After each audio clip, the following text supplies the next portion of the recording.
The year was 54 BC, and in the marble halls of Rome's Senate House, Marcus Licinius Crassus stood among giants, yet felt himself invisible. Picture this scene to his right: Gnaeus Pompeius Magnus, Pompey the Great, whose very surname declared his magnificence.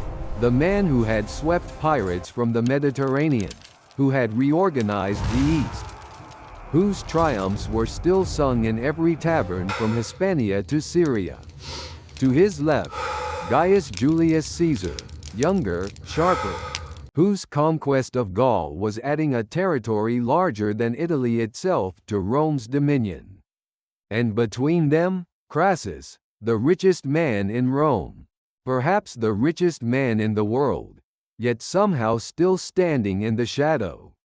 The ancient historian Plutarch, writing in his Parallel Lives around 100 AD, captured this peculiar agony with brutal clarity. He wrote that Crassus was consumed not by poverty, but by what we might call today a pathological fear of irrelevance. You see, in Rome's brutal hierarchy of status, military glory eclipsed everything. Even mountains of gold. Crassus had wealth that could buy armies, purchase senators, and own a third of Rome itself through his vast real estate empire. But in the forum, in the baths, in the whispered conversations that truly mattered, men spoke of Pompey's victories, of Caesar's daring. Of Crassus, they spoke only of his money. Let us understand what drove this man to the edge of madness. Crassus was approximately 60 years old in 54 BC, an age when most Roman nobles contemplated their legacy, commissioned statues, and wrote memoirs.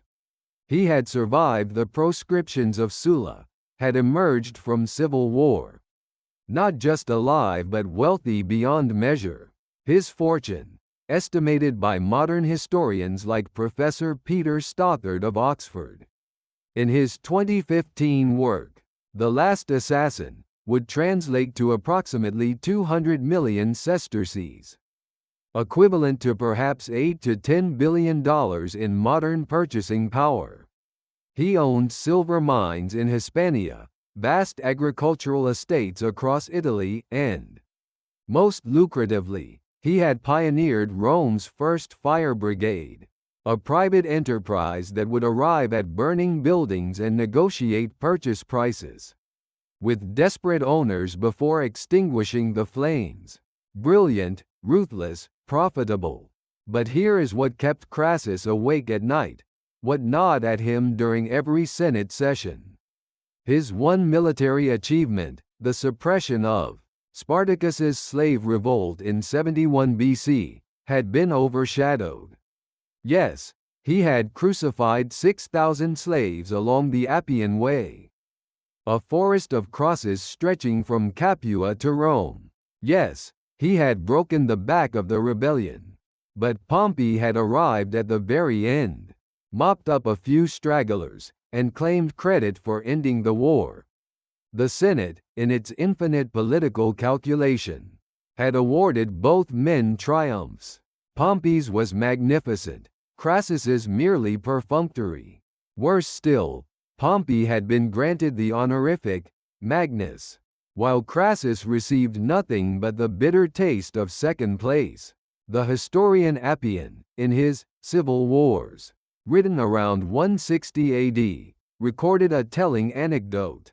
During a dinner party in 56 BC, someone had praised Pompey's generalship. Crassus, according to witnesses, had gripped his wine cup so tightly it shattered in his hand, sending red wine, looking disturbingly like blood, across the white tablecloth. He said nothing, but his face, witnesses recalled, had turned the color of old marble, cold and lifeless. This was a man being eaten alive by comparison, by the sense that history would remember him as merely rich, never great.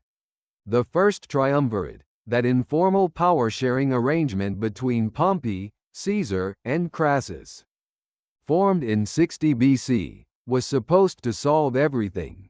They would divide Rome's power between them. Pompey would manage Rome and Italy. Caesar would conquer Gaul, and Crassus would govern Syria. But even this arrangement stank of inequality to Crassus's sensitive nose. Syria was indeed wealthy, its tax revenues substantial, but it was fundamentally an administrative post. Caesar was winning battles.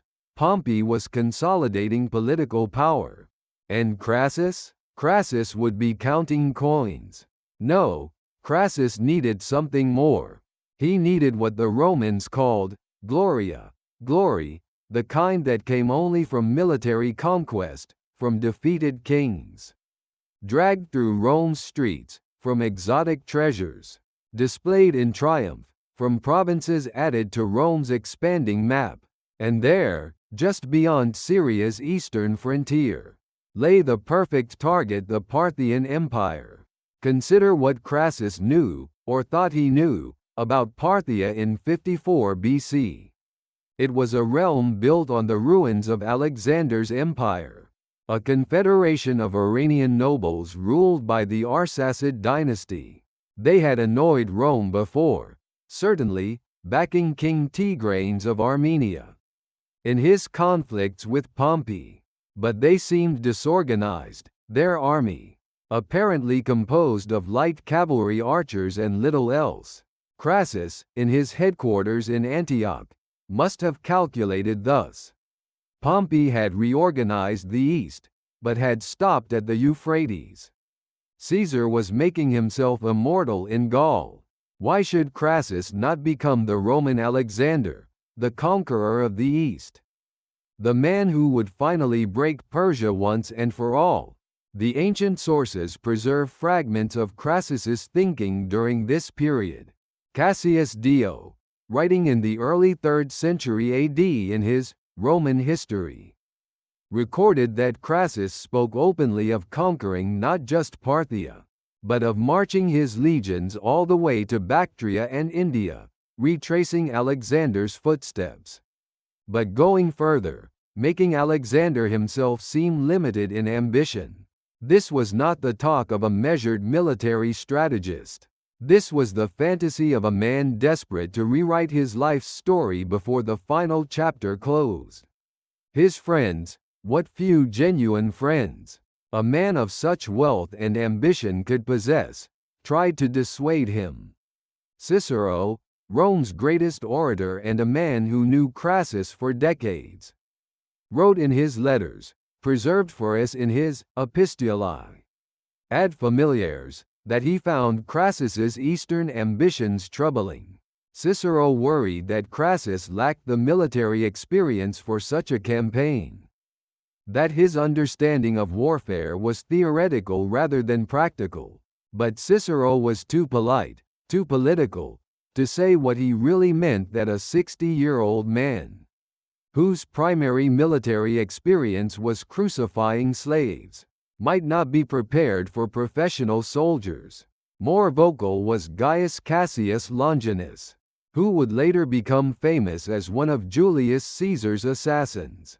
In 54 BC, Cassius was a young military tribune assigned to Crassus's staff.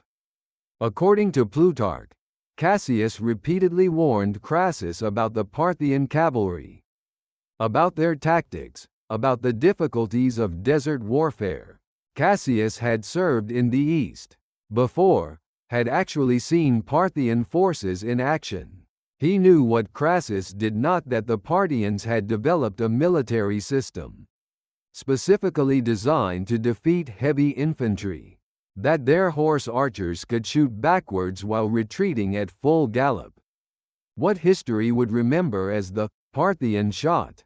But Crassus would not listen, could not listen. The demons of comparison, of inadequacy, of being forever third among three, had taken full possession of his judgment. He had 7 legions under his command, approximately 40,000 Roman citizens, the finest heavy infantry the world had ever seen. He had 4,000 auxiliary light infantry and another 4,000 cavalry, including 1,000 Gallic horsemen sent by Caesar, a gift that was probably also a subtle mockery, Caesar's veterans helping the old man find some glory. In the spring of 53 BC, Crassus made his decision. He would cross the Euphrates River, Rome's traditional boundary with the east, and march into Mesopotamia. He would seek out the Parthian army and destroy it. He would return to Rome with a triumph that would make Pompey's seem modest, that would rival Caesar's Gallic conquest. He would finally step out of the shadow and into the blazing sun of glory. What Crassus did not know, could not know, was that this blazing sun would be Syrian sun, beating down on a desert battlefield, that his search for glory would end not in triumph, but in catastrophe, that his name would indeed echo through history, but as a cautionary tale, a byword for ambition without wisdom, for pride before the fall.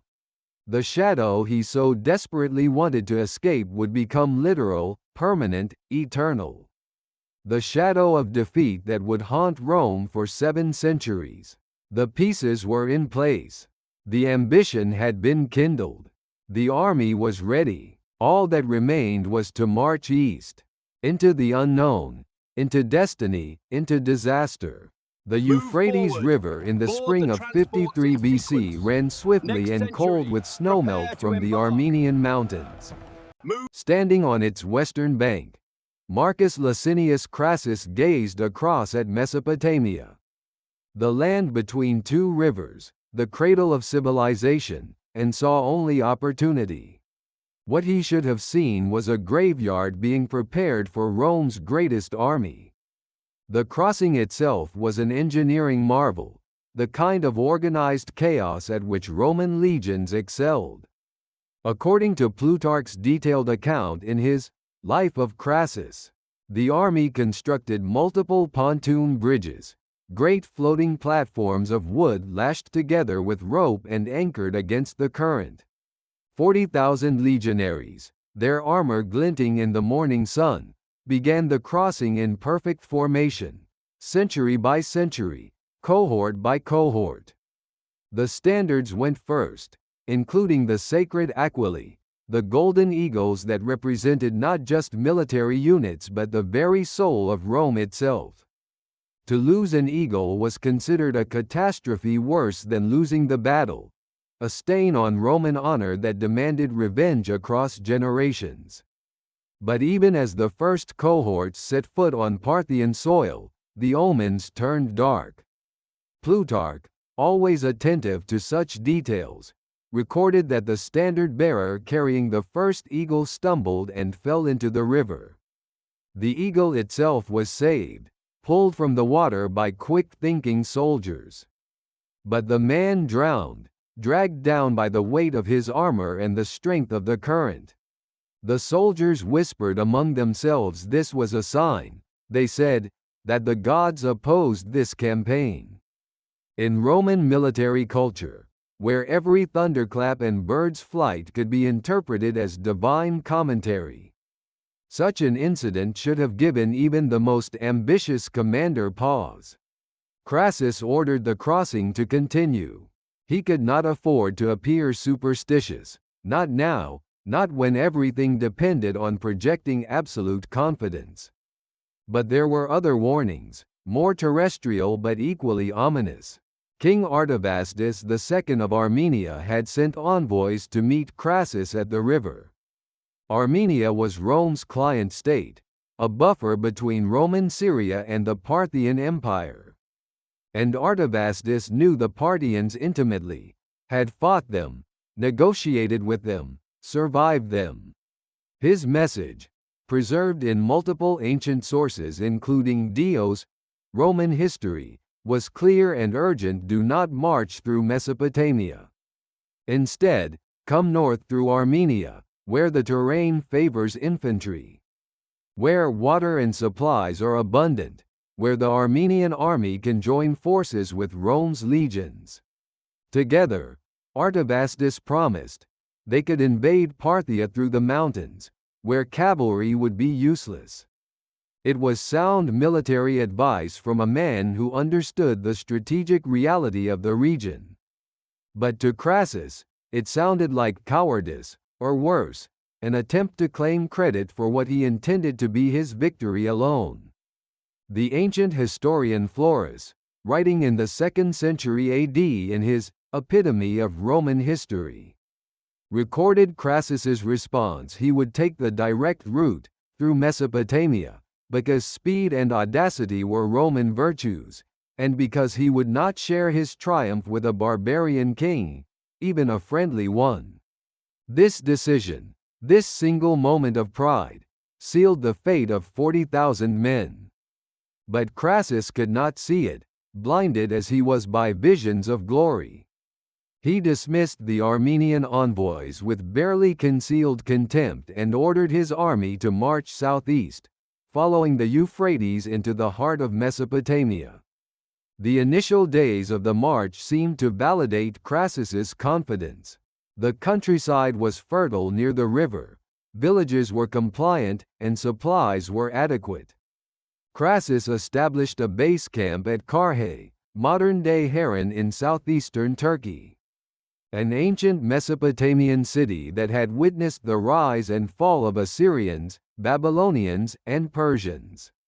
Here, the Roman army could rest, reorganize, and prepare for the decisive confrontation with the Parthian forces. But it was here, in Carrhae, that Crassus made his second catastrophic decision, one born of impatience and manipulation. A local chieftain named Ariamnes, described by Plutarch as an Arab sheikh, who spoke Greek and presented himself as a friend of Rome, came to Crassus with intelligence. The Parthian army, Ariamnes claimed, was retreating eastward, laden with treasure, disorganized, ripe for destruction. But Crassus must move quickly, must abandon the river and strike directly across the desert to intercept them. Ariamnes himself would guide the Roman army to victory. Gaius Cassius Longinus, the young tribune who would later help assassinate Julius Caesar, was present at the council of war where this proposal was debated. According to multiple sources, Cassius argued vehemently against leaving the river. He pointed out the obvious that an army of 40,000 men required vast quantities of water, that the desert was the enemy's terrain, not theirs, that the intelligence from Ariamnes was suspiciously convenient. Cassius had served in the East before, knew something of Parthian tactics, and his instincts screamed danger. But Cassius was only a tribune, a junior officer, and Crassus was proconsul, commander-in-chief, the man who would be Alexander.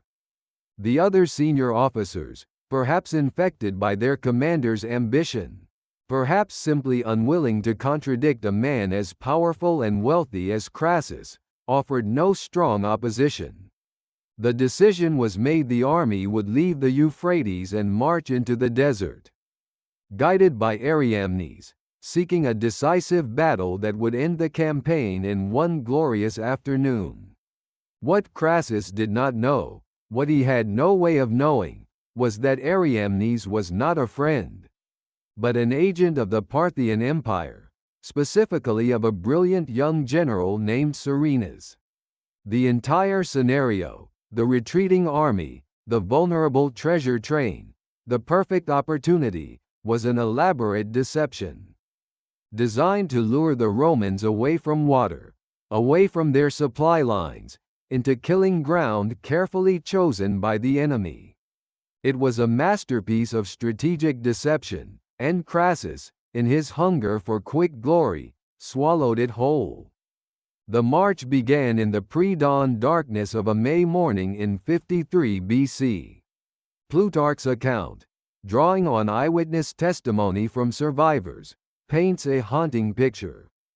The legions formed up in marching order, but instead of the usual spread-out formation that allowed for flexibility and air circulation, Crassus ordered a compact square. 12 cohorts to each side, cavalry and baggage train protected in the center. It was a defensive formation, appropriate for expecting an attack, but exhausting to maintain in summer heat. As the sun rose higher, the true nature of the terrain became apparent. This was not the fertile river valley they had enjoyed thus far. This was desert, genuine desert, flat and featureless, with occasional low hills that revealed nothing but more emptiness beyond. The heat was staggering, the kind of heat that Mediterranean soldiers, even Syrian-based legions, were unprepared for. Ancient sources speak of temperatures that made armor too hot to touch, that turned the inside of helmets into ovens, that caused men to hallucinate. Still, the army marched. Roman discipline was legendary for good reason. These were professional soldiers who had endured hardship before, who took pride in their endurance. But as the hours passed, as the sun climbed toward its zenith, as the promised Parthian army failed to materialize, doubt began to spread through the ranks. Where was the enemy? Where was the treasure train they were supposed to be intercepting? Where, most urgently, was the water? Ariamnes kept promising that water was just ahead, that the enemy was just beyond the next rise. He rode ahead of the main body with cheerful confidence, always pointing forward, always urging speed. And Crassus, committed now, unable to admit even to himself that he might have made a mistake, ordered the army onward. By midday, men were collapsing from heat exhaustion. The medical officers, the capsari who accompanied each legion, were overwhelmed. The wounded and sick were placed in carts, but the carts themselves were struggling through the sandy soil. The cavalry horses were suffering. The worst of all horses require even more water than men, and the Gallic cavalry that Caesar had sent was particularly unsuited to desert conditions. Their larger mounts bred for European warfare, not this hellish landscape. It was mid-afternoon when Cassius finally confronted Crassus directly. According to Plutarch's account, Cassius grabbed his commander's arm, a shocking breach of military protocol, and demanded they stop, return to the river, and rethink the entire campaign. Cassius could see what was happening. They were being led into a trap. The men were at the breaking point, and they had not even encountered the enemy yet. Crassus, his face burned red by sun and anger, refused. To turn back now would be to admit failure, to return to Syria as a laughingstock, to cement forever his position as the triumvir who could not win battles. No, they would continue. They would find the Parthians, they would have their battle. And they would win because Roman legions always won when properly led and supplied. Except they were no longer properly supplied, and the leadership was proving itself catastrophically inadequate. As the afternoon shadows began to lengthen, Ariamnes suddenly spurred his horse and galloped away toward the east, disappearing into the shimmering heat haze. He was never seen again by Roman eyes. The trap had been set, the bait taken, and now the jaws would close. It was perhaps an hour later when the scouts came racing back to the main body, their horses lathered with sweat and fear. The enemy was ahead, they reported, not a retreating army but a formed battle line, waiting. And then, carried on the wind across the desert, came a sound that would haunt Roman nightmares for generations, a deep, rhythmic booming, like thunder. Made by human hands, the sound of Parthian war drums, announcing that the killing was about to begin.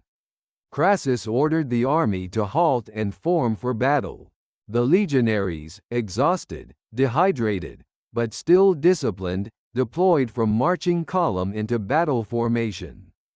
And as they did so, as they prepared to meet whatever came next, perhaps some of them remembered the eagle falling into the Euphrates, remembered the Armenian king's warning, remembered Cassius's pleas. Perhaps they understood, in that moment, that they had crossed not just a river, but a threshold, that they had left behind the world where Roman invincibility was assumed and entered a place where different rules applied, where all the gold in Rome could not save them from what was coming.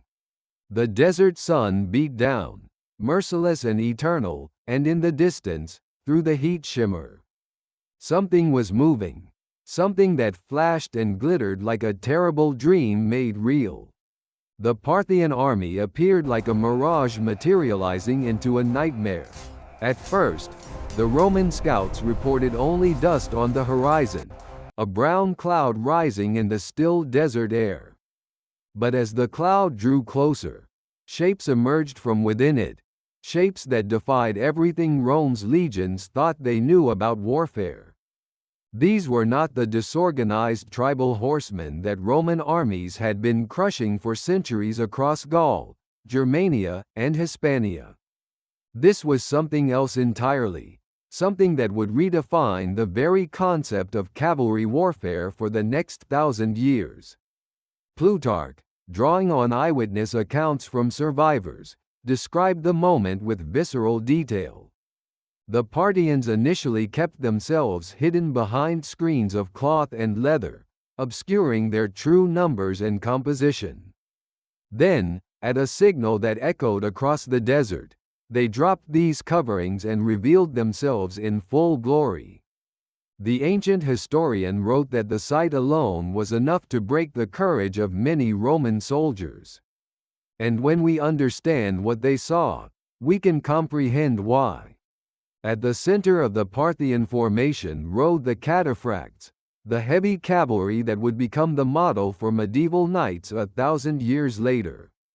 These were not mere horsemen, they were mobile fortresses, both rider and horse entirely encased in scaled armor that caught the afternoon sun and reflected it in 1,000 blinding points of light. The scales, made of bronze, iron, and sometimes even gold for the wealthiest nobles, overlapped. Like fish scales or roof tiles, protecting while allowing flexibility. The horses themselves wore chamfrons to protect their faces, armor to cover their chests and flanks. And even their legs were sometimes armored with metal greaves. The riders, exclusively drawn from the Parthian nobility and their retainers, sat atop these armored warhorses like ancient gods of war. They wore full-face helmets shaped like human faces, blank and expressionless, robbing them of humanity and transforming them into something mythological. Their primary weapon was the contos, a 4-meter-long lance that required both hands to wield and was devastating in the charge.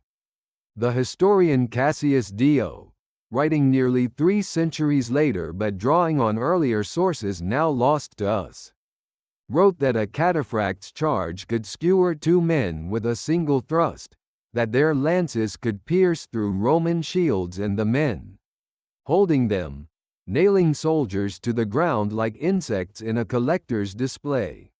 But the cataphracts, terrifying as they were, numbered perhaps only 1,000 men in this particular army.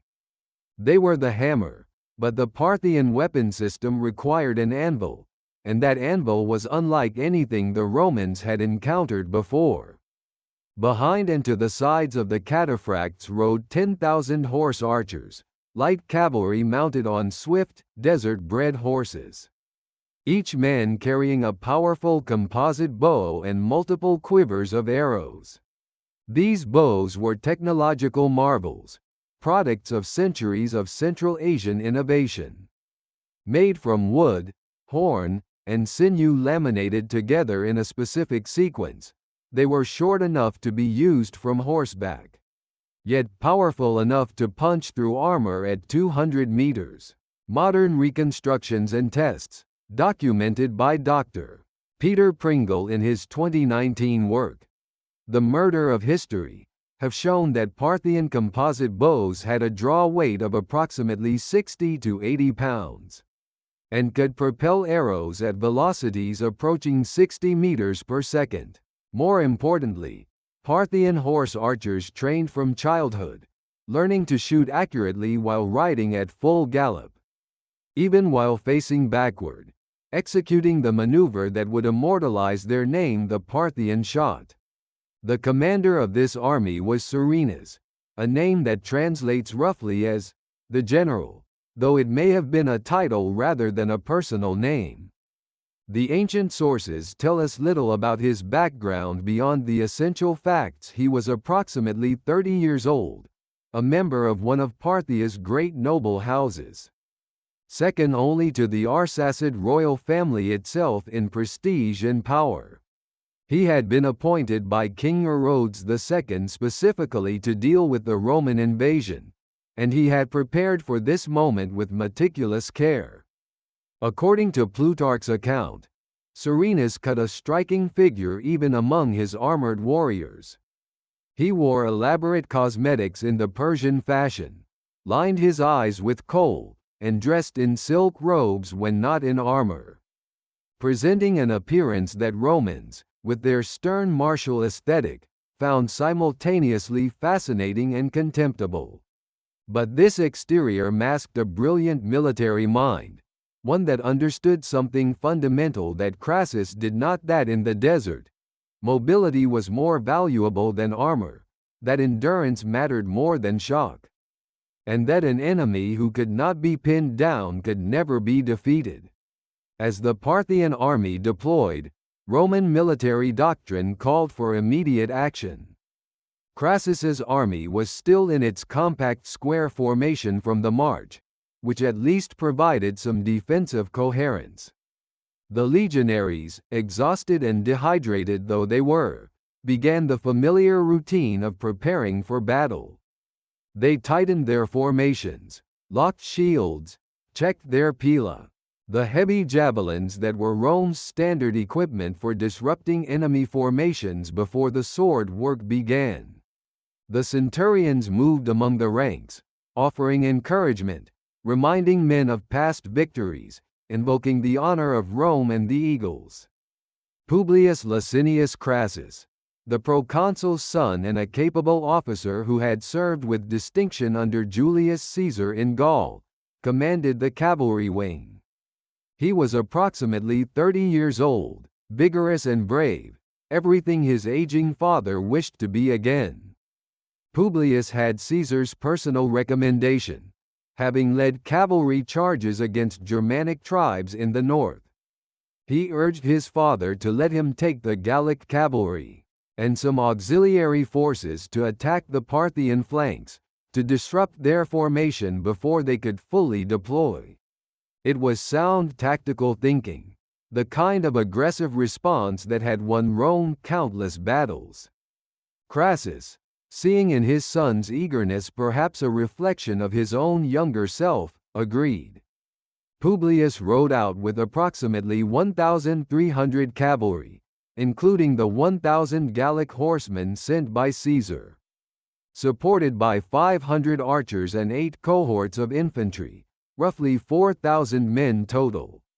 It was a substantial force, a small army in its own right, and as they moved to engage the Parthian left flank, many in the Roman main body must have felt hope kindled despite their exhaustion. That hope died in the next 30 minutes. What happened to Publius's force, witnessed by horrified Romans from the main body, shattered every assumption upon which Roman military supremacy had been built. The Parthian horse archers did not stand and receive the charge as barbarian cavalry usually did. Instead, they turned and fled, or seemed to flee, riding away from the advancing Romans at a pace just barely faster than Publius's heavier cavalry could maintain. The Gauls, bred for close combat, spurred their horses in pursuit, spreading out, losing formation coherence as faster mounts pulled ahead of slower ones. The infantry struggled to keep up, falling behind as the cavalry raced forward. And then, when Publius's force was thoroughly strung out, divided, and distant from the main Roman army, the Parthians struck. The horse archers, still riding away, began to shoot backwards, twisting in their saddles to loose arrows behind them without even slowing their horses. This was the legendary Parthian shot, a maneuver requiring such extraordinary skill that it has become proverbial in language, giving us the phrase, parting shot. But this was not merely a harassing tactic, this was systematic destruction. The arrows came in waves, hundreds at a time, arcing high and then descending in a lethal rain. The Gauls, brave and furious, found their charges disrupted before they could close to sword range. Horses screamed and fell, pierced through their lighter armor or hit in unprotected legs and bellies. Riders toppled, vulnerable on the ground, only to be trampled or shot again. The supporting infantry, caught in the open without the protection of their main force, formed small defensive circles, shields raised. But the arrows found gaps, struck from unexpected angles, and accumulated wounds until whole units collapsed. And then the cataphracts entered the fight. Having held back during the initial pursuit, they now charged into Publius's disorganized force like an avalanche made of steel. The massive horses, bred specifically for carrying such weight, built up terrifying momentum. The 4-meter lances struck with physics-defying force. Modern calculations by military historians suggest that a cataphract charge delivered roughly 3 to 4 times the kinetic energy of a medieval knight's charge, concentrated on a smaller point. Plutarch's account, based on survivors' testimony, describes men lifted off their feet by lance impacts, describes multiple soldiers transfixed by single lance thrusts, and describes horses bowling over other horses in collisions that shattered bone and metal alike. The Gallic cavalry, superbly trained for European warfare, found themselves completely outclassed. Their horses were lighter, their armor was lighter, their lances were shorter, and their tactics, developed fighting Germanic infantry and Celtic chariots, were utterly inadequate for this mobile hell. Publius, seeing his command disintegrating, fell back to a small hill, gathering perhaps 500 survivors around him. The Parthians surrounded this position and simply stopped moving, stopped fighting, and instead began to shoot. From Plutarch's description, corroborated by Cassius Dio's account, we can reconstruct what happened next. The Romans formed the testudo, the famous tortoise formation, where shields overlapped to create a protected shell. It was a proven defense against arrows and had worked countless times against Germanic and Celtic archers. But those archers had been armed with simple wooden bows, shooting perhaps 50 arrows before exhausting their supply. The Parthians had composite bows with 3 times the power, and behind them, a train of camels carried hundreds of thousands of arrows. The shooting went on for hours, and the testudo, that brilliant Roman innovation, became a death trap. The Parthian arrows, fired from powerful bows at close range, began to penetrate shields, to find the gaps between shields, to wound men's exposed legs, to accumulate until the weight of arrows stuck in shields made them too heavy to hold up. Publius, wounded multiple times but still conscious, recognized the end when he saw it. According to Plutarch's account, which he claims came from one of the very few survivors who later escaped, Publius ordered his armor-bearer to kill him before he could be taken alive. The armor-bearer, weeping, complied, running his sword through his commander's chest, then fell on his own sword. The other senior officers followed suit, choosing Roman death over Parthian captivity. The common soldiers, watching their officers die by their own hands, broke formation and tried to fight their way out. They were slaughtered almost to the last man. Perhaps a few dozen survived to stumble back toward the main Roman position, their presence announcing the catastrophe before their broken testimony confirmed it. From the main Roman army, now formed in defensive positions several kilometers away, soldiers had watched the distant swirl of combat, had seen the dust clouds, had heard the faint sounds of battle carried on the desert wind. Now they saw the Parthian cavalry returning, and leading them, raised on a spear point high enough for all to see, was the severed head of Publius Crassus. His handsome face frozen in the agony of his final moments. The ancient sources agree that something broke in Marcus Crassus at this sight. This was his son, his heir, the young man he had imagined would celebrate his father's triumph through Rome's streets. Plutarch writes that Crassus stood silent for so long that his officers thought he had gone mad, that when he finally spoke, his voice was barely a whisper. But he could not afford to show grief, not here, not now. Not when 36,000 remaining soldiers were watching their commander for a sign, any sign, of what to do next. Crassus ordered the army to stand firm, to maintain formation, that they would fight here, and would defeat the Parthians through Roman discipline and courage. But as the afternoon sun began its descent toward the horizon, as the Parthian drums began their booming rhythm again, as the horse archers began to circle the Roman formation, like wolves around wounded prey, every man in that square understood the truth that their commander could not admit. They were not here to win a battle. They were here to survive one, if survival was even possible. The Ghost Riders, as legionaries would call them in whispered camp conversations for centuries afterward, had shown Rome something it had not seen in generations. A force that could not be intimidated, could not be pinned down, could not be defeated by discipline and courage alone. The sun continued its merciless descent, and the arrows began to fall like rain, and the longest afternoon in Roman military history had only just begun. The Parthian assault on the main Roman position began with a sound that survivors would remember for the rest of their lives. A sound that would echo through Roman nightmares for generations. It was not the clash of swords or the thunder of hooves, but something more primal, more psychologically devastating: the simultaneous release of thousands of bowstrings, a sharp crack multiplied 10,000 times, followed by the whistle of arrows in flight. A sound like wind through a canyon, growing louder and louder until it became a shriek that filled the desert sky. Then the arrows arrived. Plutarch's account, based on interviews with survivors conducted years after the battle, describes the initial volley with clinical precision.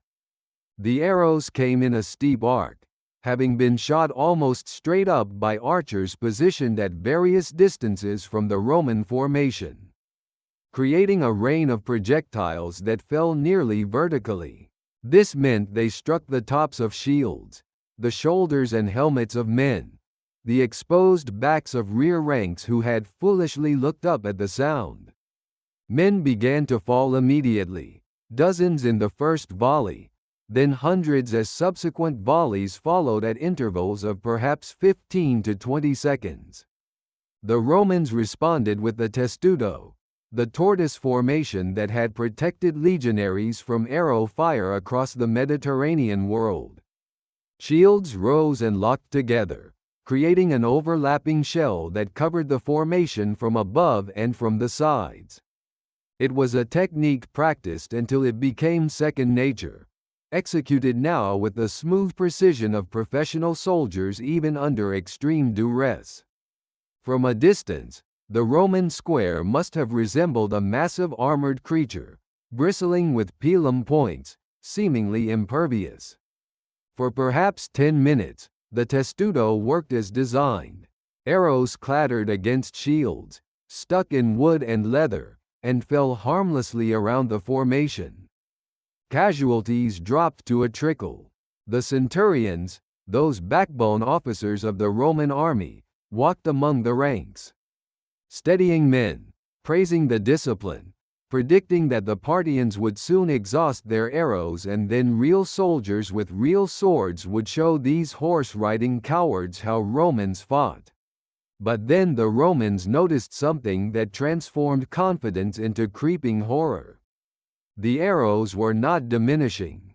If anything, they were increasing. Wave after wave continued to fall, and where the Roman military mind expected the enemy's ammunition to run out, it never did. Cassius Dio, writing his Roman History, with access to documents no longer extant, explained what the Romans could not see from inside their formation behind the Parthian battle line. A caravan of camels, perhaps 1,000 strong, served as a mobile ammunition depot. Each camel carried hundreds of arrows, and runners continuously resupplied the horse archers, creating a logistical system that could sustain this bombardment indefinitely. This was warfare transformed into mathematics, into an industrial process. The Parthians were not fighting in the heroic tradition, seeking glory through personal combat. They were applying systematic violence, converting resources into casualties through an efficient process. And they had the resources to continue this process for hours, perhaps days. The psychological impact of this realization cannot be overstated. Roman soldiers were accustomed to battles that lasted hours at most, to enemies who exhausted themselves, to combat that had a rhythm and a foreseeable end. This was different. This was indefinite, potentially endless, and the testudo, which had seemed like salvation, began to reveal itself as a trap. Consider the physical experience of maintaining testudo formation under sustained arrow fire in the Syrian desert in May. The temperature, according to modern climatological studies of the region by Dr. Sarah Parcak in her 2016 work, Satellite Remote Sensing for Archaeology, would have been approximately 35 to 38 degrees Celsius, roughly 95 to 100 degrees Fahrenheit, and inside the testudo, where shields blocked airflow, temperatures would have climbed higher. Each legionary wore approximately 15 to 20 kilograms of equipment: lorica segmentata or lorica hamata armor, helmet, gladius, Pugio dagger, and the scutum shield itself, which weighed about 10 kilograms. Holding that shield above your head in testudo formation requires sustained muscular effort. Modern experimental archaeology, including trials conducted by the Ermine Street Guard, a Roman reenactment society, has demonstrated that maintaining testudo in combat conditions becomes physically impossible after approximately 15 to 20 minutes due to arm fatigue. The soldiers must lower their shields to rest, creating gaps, and the Parthians, patient and methodical, waited for exactly these moments. Whenever a gap appeared in the Roman shell, whenever a soldier's strength failed, and his shield dipped, arrows found the opening. A man would cry out, fall, and the gap would widen. His neighbors would try to cover the space, exhausting themselves faster, creating a cascading failure pattern. The centurions, attempting to move through the formation to shore up weak points, made themselves targets. Their distinctive transverse crested helmets marked them for Parthian archers. According to Plutarch, the centurion casualties in this phase of the battle were disproportionately high, as Serenus's horse archers specifically targeted Roman leadership. Crassus, observing this systematic destruction from the center of the formation, made a decision born of desperation. He ordered the light infantry, the auxiliary troops who were not equipped with the heavy shields of the legionaries, to make a sally, to charge out and drive away the closest groups of horse archers. It was the kind of aggressive response that Roman doctrine recommended when under missile fire. close with the enemy, force them into hand-to-hand combat where Roman training and equipment superiority would tell. Approximately 2,000 men, a mixture of auxiliary troops and some volunteer legionaries, formed up and charged toward the nearest concentration of Parthian archers. They covered perhaps 100 meters before the Parthians simply rode away, maintaining a distance of 50 to 80 meters, continuing to shoot as they retreated. The auxiliaries, lighter and faster than the heavily armored legionaries, pursued. And for a few minutes it seemed like the charge might succeed in disrupting the Parthian formation. Then the cataphracts appeared. They had been waiting, out of sight behind low dunes, and now they struck the exposed auxiliaries from the flank.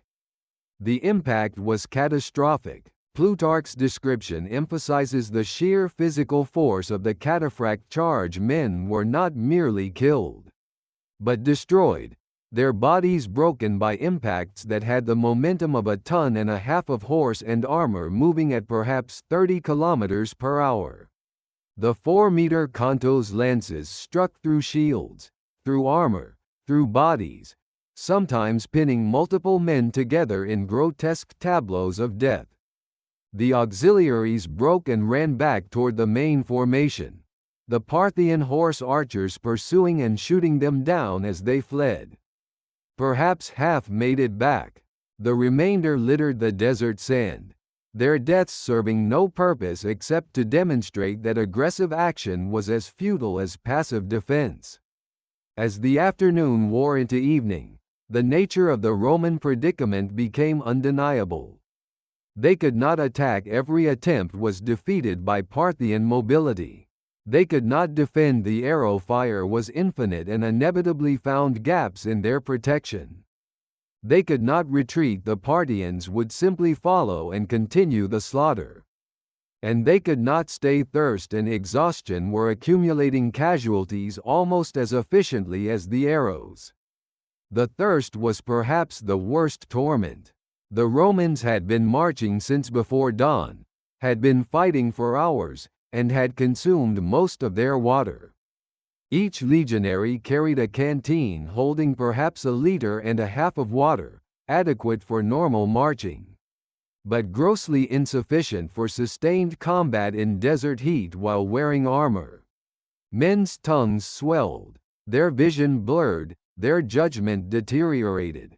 Some broke ranks to try to reach water sources that existed only in their heat-fevered imaginations. These men were shot down individually, mercy killings compared to what they would have endured had they lived. The ancient sources preserve a particularly haunting detail about this phase of the battle. Cassius Dio records that some Romans, driven mad by thirst, drank their own urine or the blood of wounded comrades. Others stuffed their mouths with sand in a futile attempt to generate saliva. The human body, deprived of water in such heat and under such stress, begins to shut down. Kidneys fail, hearts struggle, and the brain itself begins to malfunction. Medical analysis by Dr. James Mitchell in his 2018 paper, Dehydration in Ancient Warfare, published in the Journal of Military Medicine, suggests that after 6 to 8 hours without water in such conditions, combat effectiveness would have declined by 40 to 50%.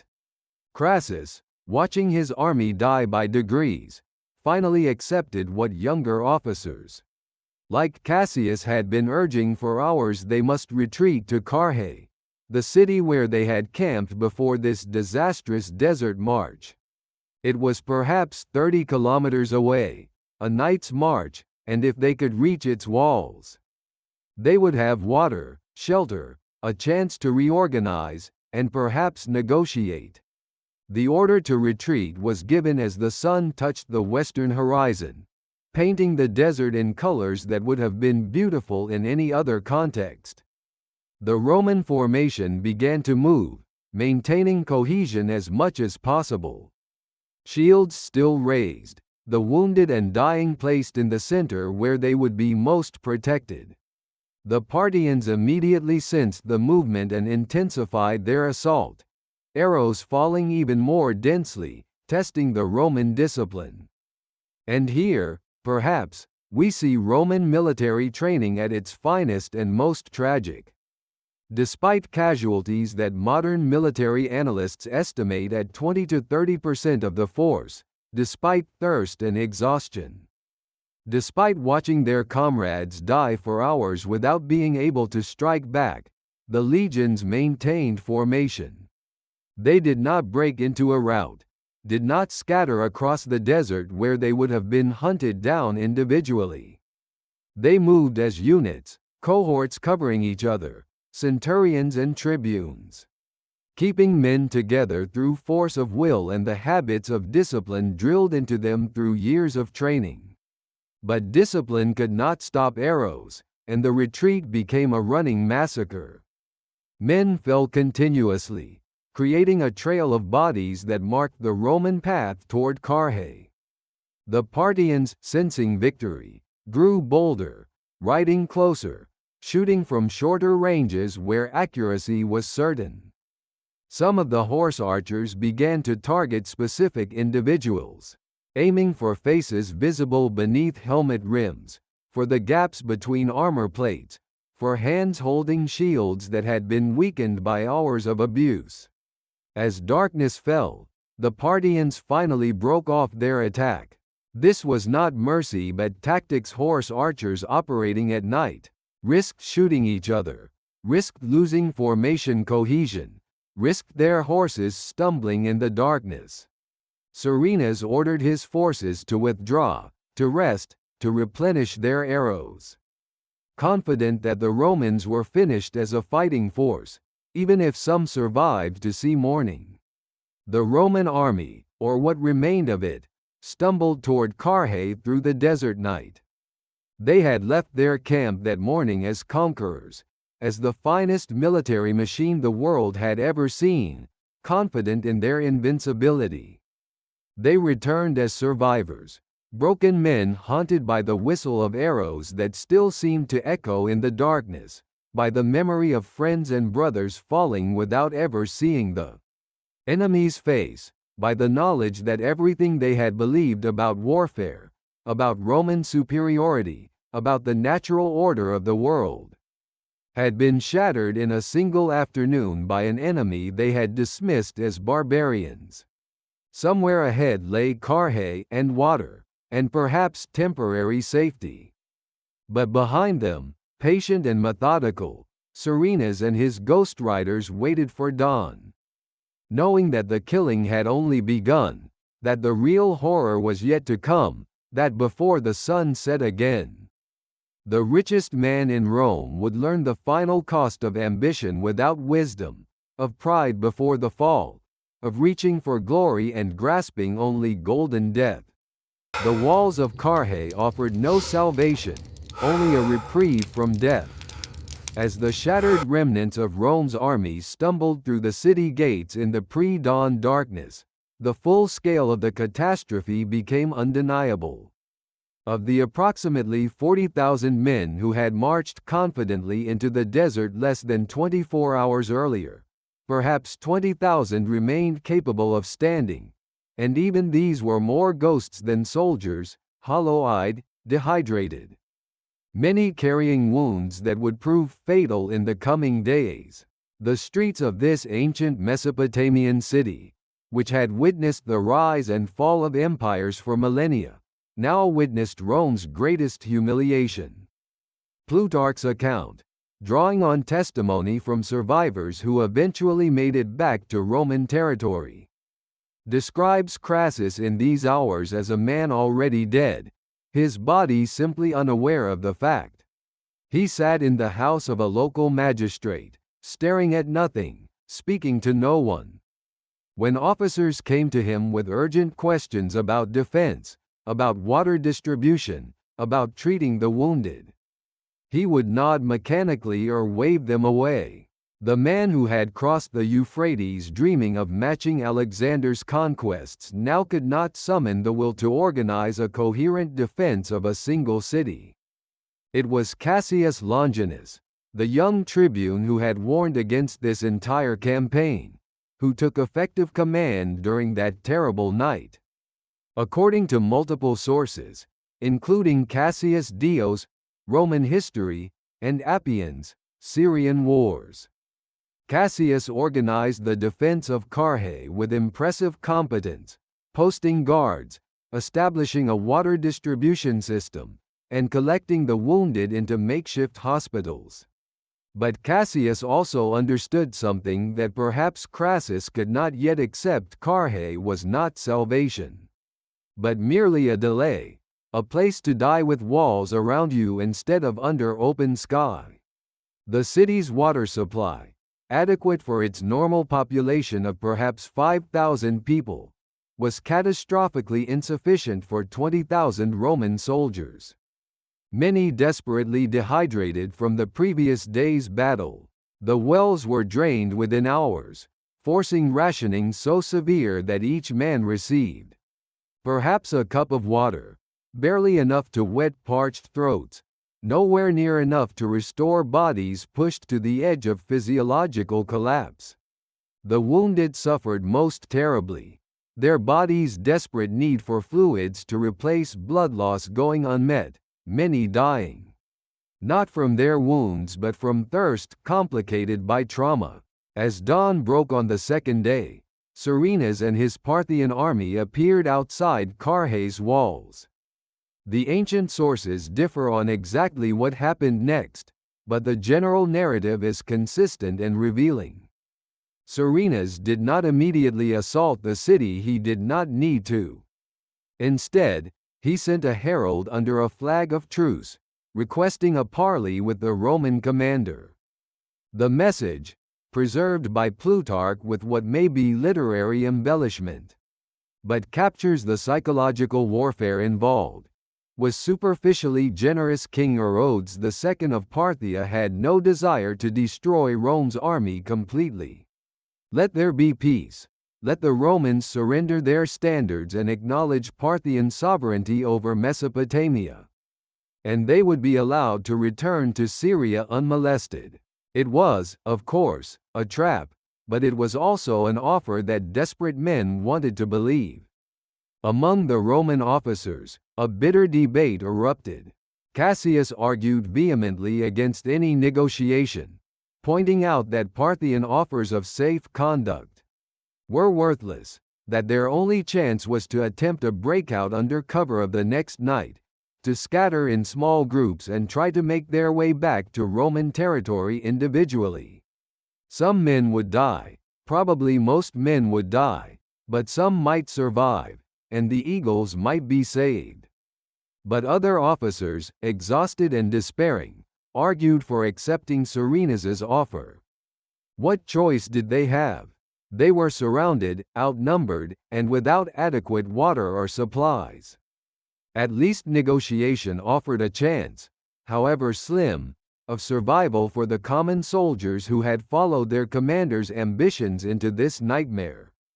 And Crassus, broken by grief over his son's death, by the magnitude of the disaster he had authored, by the collapse of everything he had built his identity upon, could not decide. According to Plutarch's account, which claims to draw on the testimony of Crassus's personal attendants who survived, the proconsul spent hours sitting motionless, occasionally muttering his son's name, occasionally seeming to wake from his fugue only to sink back into it. He was, in the clinical language of modern psychology, experiencing acute traumatic stress, his mind's defense mechanism against horror too great to process.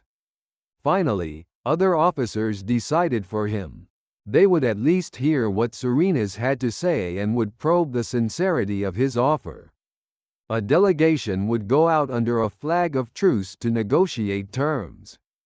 Cassius refused to participate, stating clearly that he believed this was suicide, but he could not prevent his fellow officers from going. The meeting took place on open ground between the city walls and the Parthian camp, within sight of both armies. Serenus arrived with appropriate ceremony, surrounded by his cataphracts, the afternoon sun turning their armor into fields of burning light. He was, according to descriptions preserved by Plutarch, dressed in the elaborate style of Parthian nobility. Silk robes, cosmetics, jewelry that proclaimed his status. But beneath this peacock exterior was a mind that understood the psychology of defeated enemies, that knew how to probe for weakness and exploit it ruthlessly. The conversation, reconstructed from various accounts, began with Serenus expressing surprise that Romans would negotiate through intermediaries.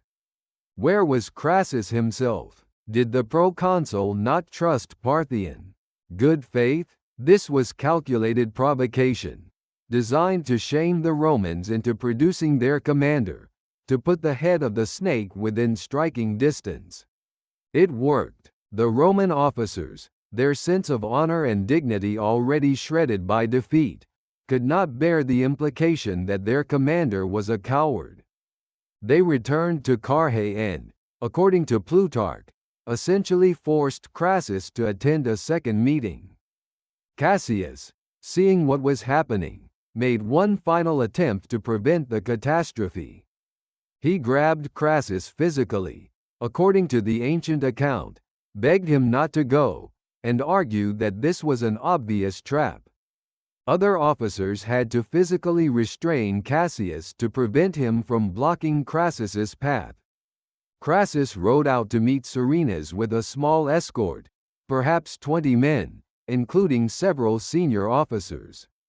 The meeting began with the same superficial courtesy, Serenus offering wine, discussing terms.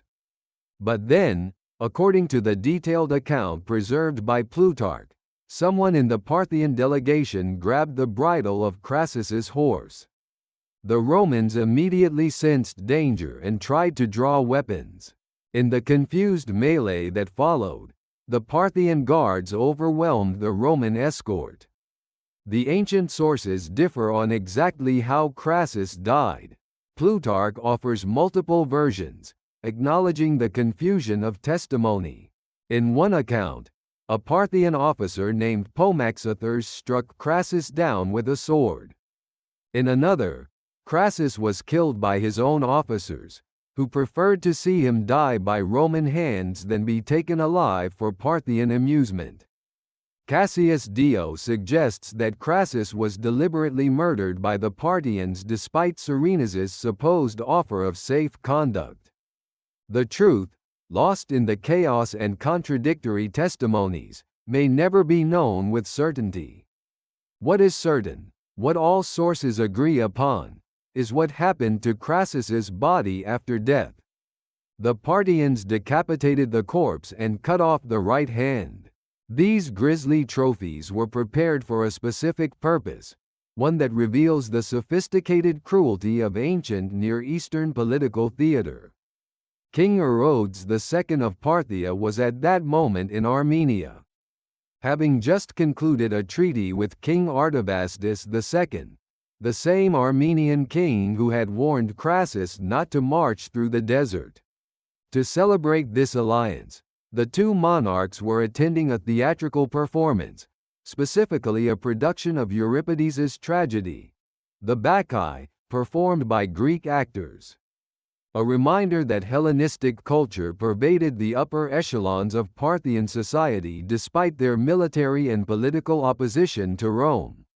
The Bacchae is itself a play about hubris and divine vengeance, about King Pentheus of Thebes, who denied the godhood of Dionysus and was torn apart by his own mother in a Bacchic frenzy.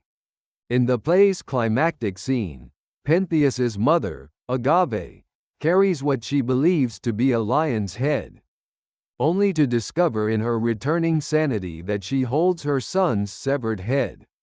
According to Plutarch's dramatic account, which he claims to have from sources close to the Parthian court, the actor playing Agave had just reached this very scene, was declaiming the lines about her triumph over the beast, when a messenger arrived from Serenus bearing Crassus's head. The actor, whether by prearranged plan or brilliant improvisation, discarded the theatrical prop and instead held up the actual head of Marcus Licinius Crassus, proconsul of Rome, the richest man in the world, whose dead eyes now stared sightlessly over an audience of his enemies. The symbolism was perfect, layered with meaning that ancient audiences would have immediately grasped. Here was Rome's hubris made manifest in dead flesh, the head of a man who had reached for godlike glory and received mortal destruction. The play within reality merged art and politics, Greek tragedy and Parthian triumph, warning and entertainment. Orodes and Artavasdes, we are told, applauded. But the Parthians were not finished with Crassus's remains. According to later Roman sources, including Dio's account, molten gold was poured into the mouth of Crassus's severed head, a symbolic gesture of savage eloquence. Here was a man whose entire life had been defined by the pursuit of wealth, whose hunger for gold had been insatiable, who had crossed the Euphrates seeking the treasures of the East. Very well, the Parthians seemed to say, let him drink his fill of gold at last, let his thirst finally be quenched with the very metal he had worshipped. Modern historians debate whether this gold pouring actually occurred or whether it was Roman propaganda, a story created to explain and process the magnitude of defeat through Gothic imagery. Dr. Gareth Sampson, in his 2008 work, The Defeat of Rome Crassus, Carrhae and the Invasion of the East, argues that the story may be apocryphal, invented to give narrative closure to a disaster that otherwise seemed meaninglessly brutal. But Drive, Adrian Goldsworthy, in his 2016 book, Pax Romana, suggests that such ritual humiliation was consistent with Parthian practices. Recorded in other contexts, that pouring molten metal into defeated enemies' mouths was documented in earlier Persian and Mesopotamian traditions. Whether literal truth or symbolic fiction, the image of Crassus's head filled with gold captured something essential about the disaster at Carrhae, that greed untempered by wisdom leads not to glory, but to destruction, that the pursuit of wealth and reputation without understanding one's limitations and respecting one's enemies creates not epic but tragedy. Back in Carrhae, the remaining Roman army learned of Crassus's death by the disappearance of their negotiating party, and the Parthian army's jubilant celebration visible from the walls. Cassius, his worst fears confirmed, took command and organized an immediate breakout that night. Approximately 10,000 men escaped in small groups, scattered across the desert, moving by night, hiding by day, many dying of thirst or being hunted down by Parthian patrols. Cassius himself survived, along with perhaps 5,000 others who eventually straggled back to Roman Syria over the following weeks. The remaining men in Carrhae, too wounded or weak to march, were captured when the city surrendered. Some were enslaved and sent to the eastern frontiers of the Parthian Empire, where Roman prisoners reportedly ended up as far away as Margiana, modern Turkmenistan, garrisoned troops on the edge of the known world. Others were simply killed. We have no reliable accounting of their fate. Of the 7 legionary eagles that had crossed the Euphrates with such confidence, the Parthians captured at least 5, possibly all 7. Ancient sources vary. These eagles, sacred standards that represented not just military units, but the honor and soul of Rome itself, became Parthian trophies, displayed in temples, paraded in triumphs, constant reminders of Rome's humiliation. The loss of the eagles haunted Rome for decades. Roman military culture considered the recovery of lost standards a sacred duty, a debt of honor that transcended political considerations. When Augustus finally negotiated the return of the Parthian standards in 20 BC, 33 years after their capture, he treated it as a major diplomatic victory, commissioned monuments, and had coins struck showing Parthians kneeling to return the eagles. The recovery was propaganda that attempted to transform military disaster into diplomatic triumph, to rewrite humiliation as eventual vindication. But no amount of propaganda could erase the facts of Carrhae, what Roman historians themselves called Crassus's disaster, Clades Crassiana. Approximately 20,000 Roman citizens had died in the battle and subsequent retreat. Another 10,000 were captured, and only 10,000 survived to return to Roman territory. It was Rome's worst military defeat since Hannibal had destroyed the army at Cannae in 216 BC, over 160 years earlier. And unlike Cannae, which was followed by Roman recovery and eventual victory, Carrhae was followed by centuries of inconclusive, draining warfare with Parthia and its successor state, Persia. A conflict that would consume resources, armies, and emperors until the Islamic conquests finally ended both empires in the 7th century AD. The desert sand that had drunk the blood of Rome's legions retained its lesson for those wise enough to read it. Ambition without competence is suicide. Greed untempered by judgment leads to destruction. The pursuit of glory without understanding the nature of your enemy, the terrain, and the limitations of your own forces creates not triumph but tragedy. Marcus Licinius Crassus had possessed everything except wisdom, had commanded everything except respect, had wanted everything except what he actually needed, the humility to recognize when he was outmatched. His head, whether filled with molten gold or simply mounted on a pike, stared with dead eyes across a landscape of Roman failure.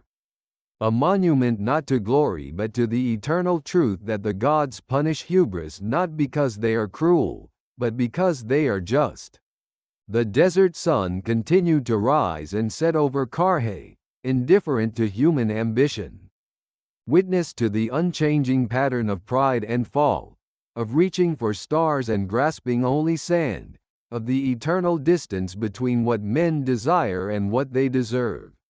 And in Rome, when news of the disaster finally arrived, when the Senate learned that an entire army had been destroyed, that a triumvir was dead, that the eagles were lost, the city went into mourning. But beneath the mourning was something else, something the ancient sources hint at but do not explicitly state a sense. That Crassus had gotten what he sought, though not in the form he had imagined. He had wanted to be remembered, to have his name echo through history alongside Pompey and Caesar. He had achieved this, but as a warning rather than an inspiration, as the answer to the question. Not, how do we achieve glory? But rather, what happens when ambition exceeds wisdom? The echoes of Carrhae would reverberate for 7 centuries, through Antony's failed invasion, through Trajan's Parthian campaign, through countless border wars and indecisive battles, until finally, both empires exhausted themselves and fell to new conquerors from the desert.